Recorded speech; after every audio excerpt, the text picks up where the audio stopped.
Good morning views.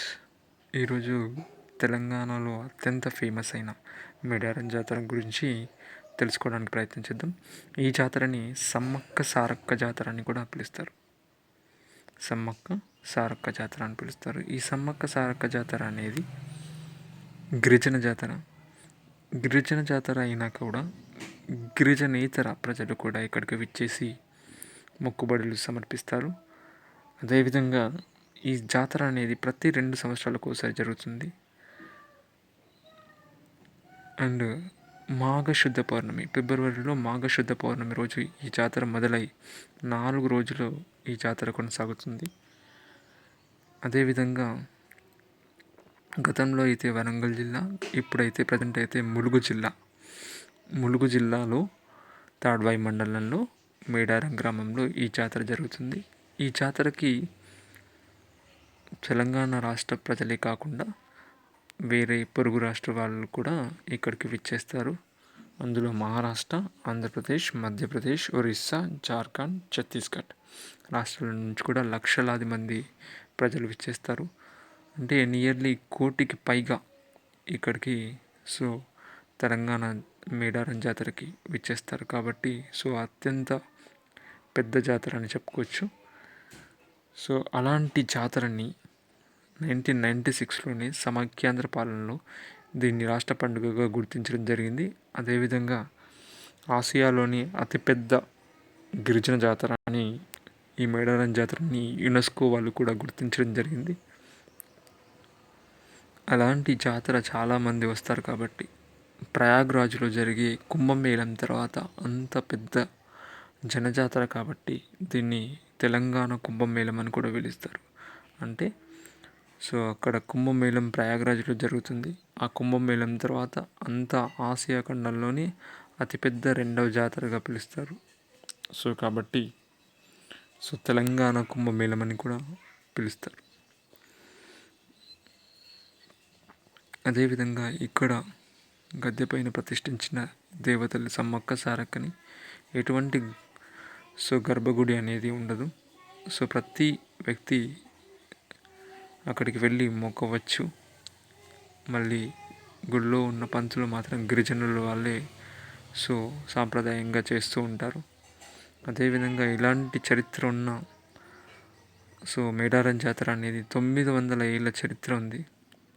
ఈ సంవత్సరం ఫిబ్రవరి 5 రోజు మాఘశుద్ధ పౌర్ణమి రోజు మొదలై ఫిబ్రవరి 8 వరకు ఈ జాతర జరుగుతుంది. ఈ 2020 గాను ఈ సంవత్సరంలో. అండ్ దీనిని తెలంగాణ రాష్ట్ర ప్రభుత్వం 2014లోనే రాష్ట్ర పండుగగా గుర్తించడం జరిగింది. ఇది ములుగు జిల్లా కేంద్రం నుంచి 44 కిలోమీటర్ల దూరంలో తాడ్వాయి మండలంలో ఉన్న మారుమూల అటవీ ప్రాంతమైన మేడారంలో దట్టమైన అడవుల కొండకోణల మధ్యన ఈ జాతర జరుగుతుంది. అంటే ములుగు జిల్లా కేంద్రం నుంచి 44 కిలోమీటర్ల దూరంలో ఈ జాతర జరుగుతుంది. అదేవిధంగా వరంగల్ జిల్లా నుంచి అయితే 110 కిలోమీటర్ల దూరంలో ఈ జాతర జరుగుతుంది. అదేవిధంగా ఇక్కడ ఈ జాతర అనేది ఎందుకు జరుగుతుంది, ఎవరి వల్ల ఎవరి జ్ఞాపకార్థం ఈ జాతర జరుగుతుందని మనం కొన్ని విశేషాలు గమనిద్దాం. పగిడిద్ద రాజు అని కోయరాజు వాళ్ళ భార్య పేరు సమ్మక్క. ఈ సమ్మక్కకి పగిడిద్ద రాజుకి 2 కుమార్తెలు, 1 కుమారుడు. కుమారుడి పేరు వచ్చేసి జంపన్న అండ్ కుమార్తెలు వచ్చేసి సారలమ్మ, నాగులమ్మ. సారలమ్మ భర్త పేరు గోవిందరాజు. వీరి జ్ఞాపకార్థమే ఈ జాతర అనేది జరుగుతుంది. గుర్తుంచుకోండి, ఈ పగిడిద్దరాజు సమ్మక్కకి 2 కుమార్తెలు, 1 కుమారుడు. కుమారుడు పేరు వచ్చేసి జంపన్న, కుమార్తెలు వచ్చేసి సారలమ్మ, నాగలమ్మ. సారలమ్మ భర్త పేరు గోవిందరాజు. రైట్. కాబట్టి గుర్తుంచుకోవడానికి ప్రయత్నం చేయండి. జాతర విశేషాలు చూద్దాం. 4 రోజులు ఎలాంటి సెలబ్రేషన్ చేస్తారో చూద్దాం. ఫస్ట్ రోజు, మొదటి రోజు వచ్చేసి కన్నెపల్లె నుండి సారలమ్మని గద్దెపై ప్రతిష్ఠిస్తారు. అదేవిధంగా సెకండ్ రోజు చిలకల గుట్ట పైన ఉన్న కుంకుమ భరిణిలో రూపంలో ఉన్న సారక్కను గద్దెపైకి ప్రతిష్ఠిస్తారు. సెకండ్ రోజు ఏం చేస్తారంటే చిలకల గుట్ట పైన ఉన్న సారక్కని, అంటే ఏ రూపంలో ఉంటుందంటే సమ్మక్క అనేది ఏ రూపంలో ఉంటుందంటే కుంకుమ భరణి రూపంలో ఉంటుంది. ఆమెను గద్దెపై ప్రతిష్ఠిస్తారు. అండ్ 3వ రోజు మొక్కుబడులను సమర్పణ చేస్తారు. 4వ రోజు అమ్మవారిని వనప్రవేశం చేస్తారంటే తిరిగి యుద్ధ ప్రదేశానికి పంపుతారు. ఈ విధంగా 4 రోజులు జరుగుతుంది. సో కానీ ఇందులో సారక్క అనేటిది ఏ రూపంలో ఉంటుందంటే కుంకుమ భరణి రూపంలో చిలకల గుట్ట పైన ఉంటుంది. సో అలాంటి ఈ జాతరకి తెలంగాణ ప్రభుత్వం వచ్చేసి 75 కోట్లను కేటాయించడం జరిగింది. ఎన్ని కోట్లు అంటే 75 కోట్లను కేటాయించడం జరిగింది. అక్కడ అరేంజ్మెంట్స్ కోసం కానీ మిగతా వాటి కోసమని సో కేటాయించడం జరిగింది. అదేవిధంగా అక్కడ ఈ సంవత్సరం ఆదివాసీ మ్యూజియంని కూడా, గిరిజన మ్యూజియంని కూడా సో నిర్మించడం జరిగింది. సో గుర్తుంచుకోండి, అక్కడ గిరిజనులకు సంబంధించిన అన్నీ అక్కడ ఉంచడం జరిగింది. సో చాలా ఏళ్ళ క్రితం ఇవన్నీ కూడా. అదేవిధంగా వంశపారంపర్యంగా గిరిజనులే పూజారులుగా ఉంటారు. నైవేద్యంగా అయితే బెల్లాన్ని బంగారం అని పిలుస్తారు. ఇక్కడ బెల్లాన్ని నైవేద్యంగా పెడతారు. అండ్ తుడుము మూతలతో సమ్మక్క సారక్కలని గద్దెల పైనకి తీసుకొస్తారు. ఈ విధంగా బెల్లం అండ్ తుడుము మూతలు అనేవి చాలా చాలా ఇంపార్టెంట్. సో జాతర చారిత్రక చరిత్ర చూద్దాం.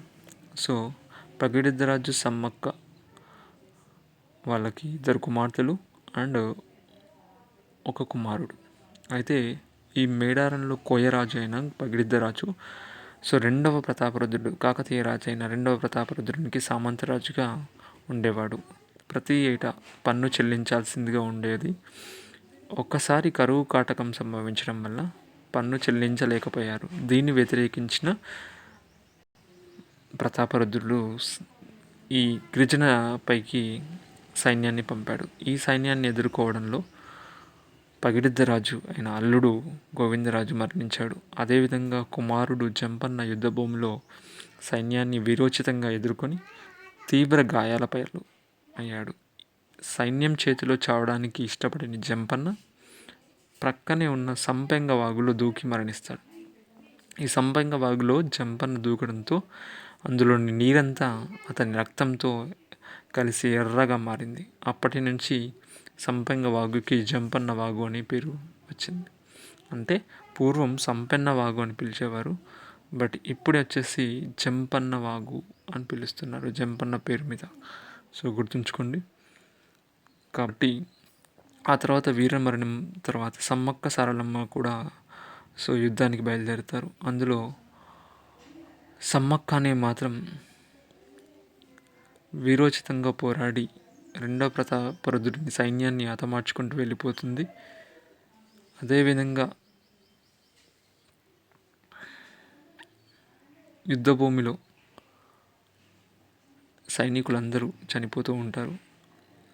రెండవ ప్రతాపరుద్రుని యొక్క సైన్యాధిపతి అయిన గన్నమ నాయకుడు యుగంధర్ భయోందోళనకి గురై సో రెండవ ప్రతాపరుద్రునికి సో సందేశం ఇస్తారు. కానీ సమ్మక్క మాత్రం వీరోచితంగా సైనికులను హతమార్చుకుంటూ వెళ్ళి సో అలా వెళుతున్నప్పుడు వారి కుటుంబాలు అనాథ పాలవుతారనే ఉద్దేశంతో తను చిలకల గుట్ట పైనకు వెళ్ళి సో అదృశ్యమై అక్కడ కుంకుమ భరణి రూపంలో ఉండిపోతుంది. అప్పటి నుంచి అక్కడ చూసిన గిరిజనులు ఆ కుంకుమ భరణిని చూసి అప్పటి నుంచి ఈ జాతర జరుపుకుంటారు. సో కాబట్టి మనం చూస్తున్నాం స్క్రీన్ పైన జంపన్న వాగు. సో రైట్, ఇంతకుముందు గ్రీన్ కలర్లో కూడా వచ్చింది. సో వాగు అది కూడా జంపన్న వాగే. సో గుర్తుంచుకోండి, ఇది చారిత్రాత్మక విశేషం, అందుకోసమని జరుపుకుంటాం. ఇందులో ముఖ్యంగా నిలువెత్తు బెల్లాన్ని బంగారాన్ని సమర్పిస్తారు. సో అది కూడా గుర్తుంచుకోండి. తుడుము మూతలు స్క్రీన్ పైన కలుస్తుంది. ఈ తుడుము మూతలతోటి సో సమ్మక్క సారక్కలను గద్దెపైకి తీసుకొస్తారు. సో అది కూడా గుర్తుంచుకోండి. So thank you viewers.